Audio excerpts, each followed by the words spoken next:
কুয়াকাটা সমুদ্র সৈকতে বালু ক্ষয় রোধে প্রতি বছর জিও ব্যাগ ব্যবহার করা হলেও কোনো কাজে আসছে না তা। একের পর এক প্রকল্প গ্রহণ করা হলেও মিলছে না স্থায়ী কোনো সমাধান। ফলে সৌন্দর্য হারাচ্ছে সূর্যোদয় ও সূর্যাস্তের বেলাভূমি হিসেবে পরিচিত এই সমুদ্র সৈকত। বালু ক্ষয় রোধে দ্রুত দীর্ঘমেয়াদী ও স্থায়ী প্রকল্প গ্রহণের দাবি স্থানীয়দের।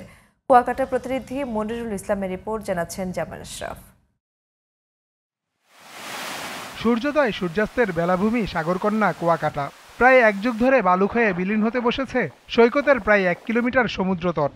ধ্বংস হয়ে গেছে সি বিচ সংলগ্ন জাতীয় উদ্যান, ইকো পার্ক, বন বিভাগের সংরক্ষিত বনাঞ্চল, হাজার কোটি টাকার স্থাপনা। ঝুঁকিতে রয়েছে বেড়িবাঁধ। প্রতি বছর জিওব্যাগ ফেলে বালু ক্ষয় প্রতিরোধের চেষ্টা করা হলেও তা কোনো কাজে না আসায় সৌন্দর্য হারাচ্ছে সি বিচ এলাকা। ফলে কমছে পর্যটক আকর্ষণ।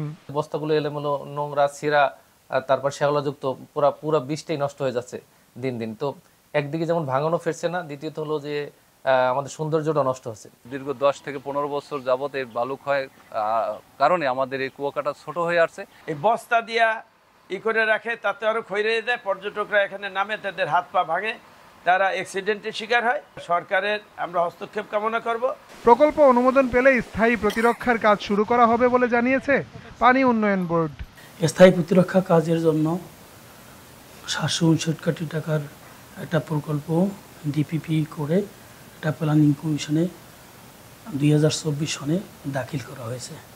এই ডিপিপি অনুমোদন হলে আমরা স্থায়ী প্রতিরক্ষা কাজ শুরু করতে পারব। সৌন্দর্যের বেলাভূমি সাগর সৈকত কুয়াকাটার বালু ক্ষয় প্রতিরোধে দীর্ঘমেয়াদী স্থায়ী টেকসই প্রকল্প বাস্তবায়ন করবে সরকার, এমন প্রত্যাশা সবার। জামান আশরাফ, জিটিভি নিউজ।